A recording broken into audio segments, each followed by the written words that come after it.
If you're not living under a rock, then you've probably noticed that the content space has shifted as a whole.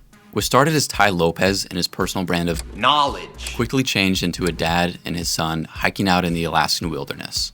I'm not going to explain why this change has happened, but the fact is that people just feel it in their hearts, that the ones that are only able to flex their cool cars, their big cameras, their money, their houses, whatever, it's a bunch of BS. And that's the shift from trends to authentic. And I know that's like a buzzword right now, but I'll explain in a sec. The problem is someone told you to make content, and then what?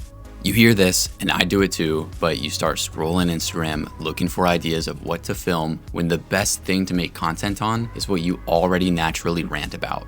Then find a bridge to connect it to whatever you want the viewer to take away from it. My wife has to be patient with me because sometimes I'll just go off on tangents about filmmaking, script writing, or storytelling. I've written hundreds and hundreds of stories and studied so many movies, so of course I'm gonna naturally flow when talking about story structure, story beats, or filmmaking techniques.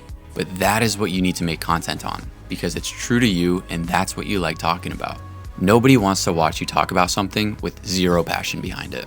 And that brings me to this final term that I thought of that you can take away and hopefully remember any of this, and that's the interchangeable brand versus the passion brand. You can spot an interchangeable brand if you just cover the face and it sounds or looks like anyone else. And I know the video I'm in right now isn't like the most authentic and the most unique, but I just had to get this message across.